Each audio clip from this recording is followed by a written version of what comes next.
Poucos dias depois da ascensão de Jesus, Jerusalém vivia um momento de expectativa.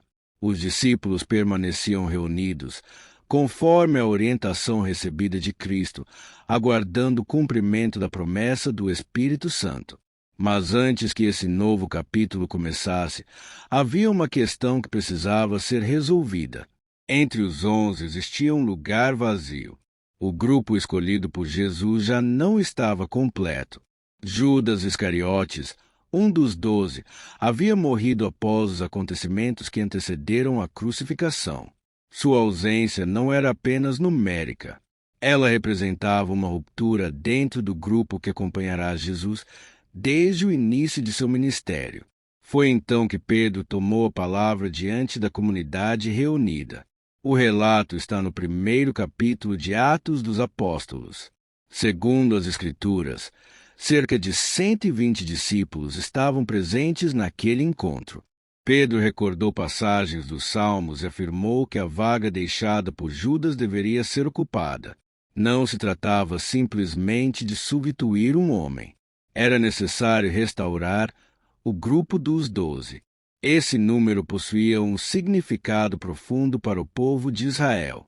Assim como as 12 tribos representavam a formação da antiga nação israelita, os 12 apóstolos simbolizavam o início do novo povo reunido em torno da mensagem de Cristo. Antes mesmo de Pentecostes, os discípulos entenderam que esse grupo precisava voltar a estar completo. Foi então que estabeleceram os critérios para a escolha. O novo apóstolo deveria ter acompanhado Jesus durante todo o seu ministério público, desde o batismo realizado por João Batista até a ascensão.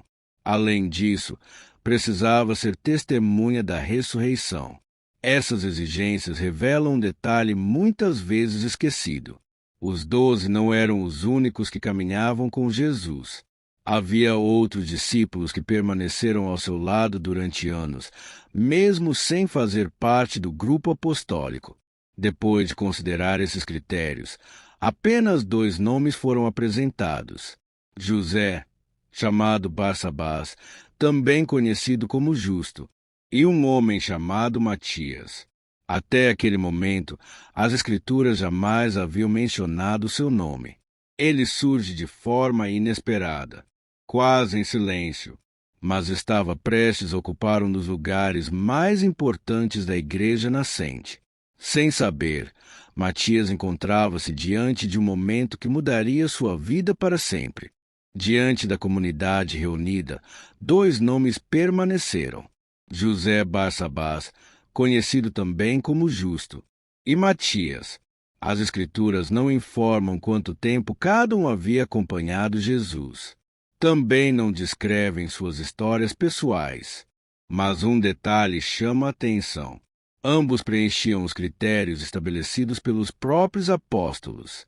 Tinham caminhado ao lado de Cristo desde os primeiros dias do ministério. Testemunharam seus ensinamentos, presenciaram seus milagres e, acima de tudo, eram testemunhas da ressurreição. Nenhum dos 2 era um desconhecido para a comunidade. A decisão, portanto, não parecia depender da capacidade ou da fidelidade de um deles. Era uma escolha que os discípulos preferiram colocar diante de Deus. Antes de qualquer decisão, fizeram uma oração registrada no livro de Atos.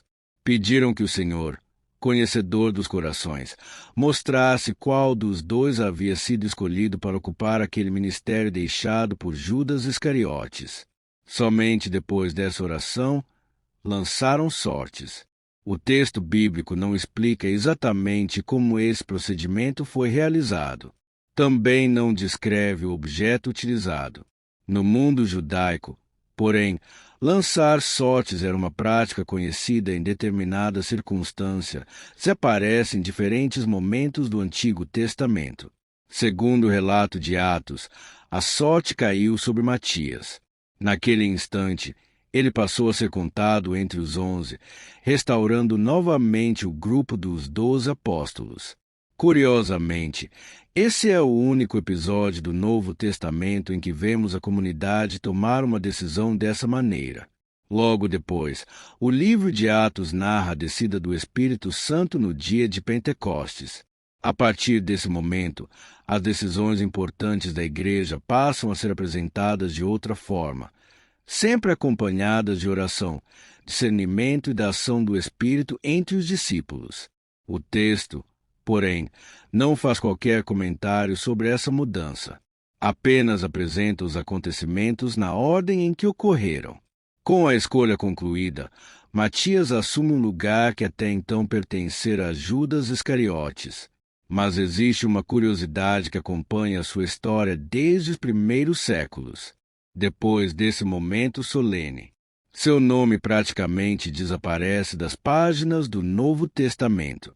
E é justamente aí que começam as perguntas. Quem era esse homem antes de ser escolhido? Para onde foi depois de Pentecostes? E o que as primeiras comunidades cristãs preservaram sobre sua missão? Quando o Espírito Santo desceu sobre os discípulos no dia de Pentecostes, Matias já fazia parte dos 12. Ele estava entre aqueles que receberam a missão de anunciar o Evangelho ao mundo.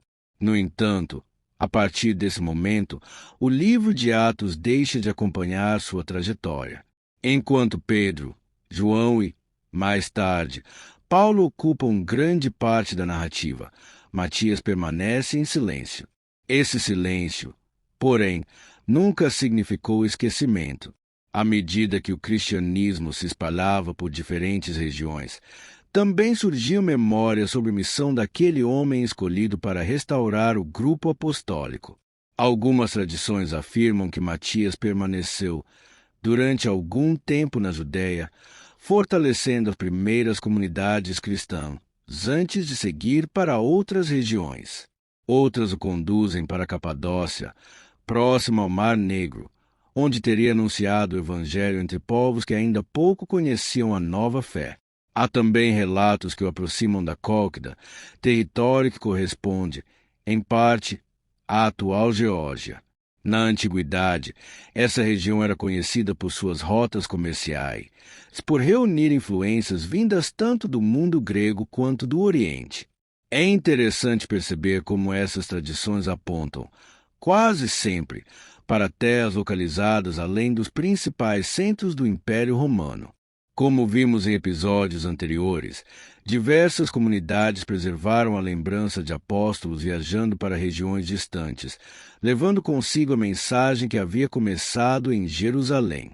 Matias aparece inserido nesse mesmo movimento, não como um personagem de grandes discursos registrados nas Escrituras, mas como alguém lembrado por continuar a missão recebida ao lado dos demais apóstolos. Escritores cristãos dos primeiros séculos preservaram algumas dessas memórias, ainda que de forma breve. Nenhum deles escreve uma biografia completa. O que chegou até nós são pequenas referências, espalhadas por diferentes tradições, como fragmentos de uma história maior. Talvez seja justamente por isso que Matias desperte tanta curiosidade. Sua entrada na narrativa bíblica acontece em um dos momentos mais importantes da história da Igreja. Mas seus passos seguintes precisam ser reconstruídos a partir das lembranças preservadas pelas gerações que vieram depois. E, entre todas essas lembranças, uma delas se destacaria acima das demais. A tradição que descreve os últimos dias daquele que ocupou o lugar deixado por Judas Iscariotes. Assim como acontece com sua missão, os relatos sobre os últimos dias de Matias seguem caminhos diferentes. Algumas tradições afirmam que ele retornou à Judéia depois de anos anunciando o Evangelho. Outras situam seus últimos momentos em regiões mais ao norte, próximas ao Cáucaso, onde teria permanecido até o fim da vida. Os detalhes mudam de um relato para outro, mas a lembrança de que Matias permaneceu fiel à missão recebida aparece de forma constante. Entre os escritores cristãos dos primeiros séculos, surgem referências que associam seu nome ao martírio. Em algumas tradições, ele teria sido preso por causa da pregação e condenado à morte. Outras descrevem circunstâncias diferentes, preservando apenas a memória de que sua vida terminou em razão da fé que anunciava.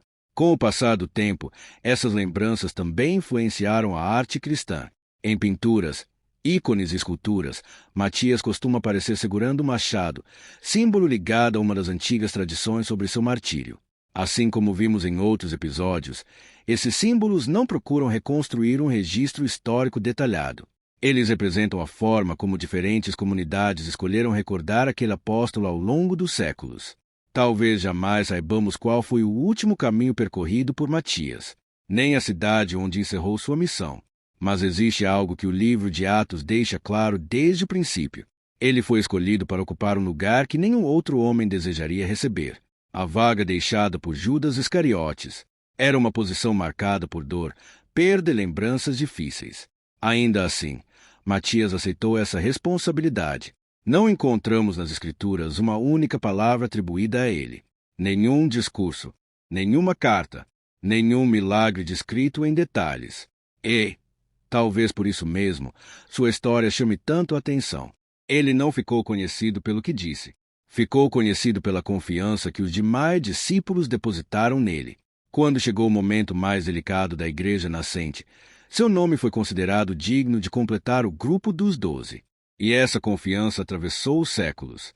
Mais do que qualquer tradição sobre sua morte, talvez esse tenha sido o maior legado deixado por Matias. Quando a história de Matias começa, existe apenas uma ausência. Um lugar vazio entre os apóstolos. Uma lembrança dolorosa da traição de Judas Iscariotes. Ao final desta jornada, porém, esse vazio já não ocupa o centro da narrativa. Em seu lugar permanece a figura de um homem que, embora quase não apareça nas páginas do Novo Testamento, participou de um dos momentos mais simbólicos da igreja nascente.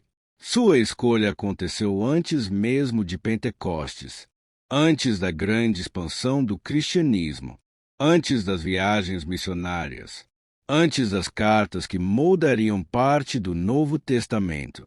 Matias esteve presente justamente quando a comunidade cristã ainda dava seus primeiros passos. Talvez seja essa a razão pela qual sua história continue despertando tanto interesse. Ele representa um momento de transição, o instante em que o grupo dos 12 voltou a estar completo, preparando-se para uma missão que mudaria o rumo da história. Depois disso, os holofotes das Escrituras se voltam para outros personagens. Pedro ocupa o centro dos primeiros capítulos de Atos. Paulo inicia suas grandes viagens pelo mundo romano. Novas comunidades surgem em diferentes regiões. E Matias desaparece novamente no silêncio.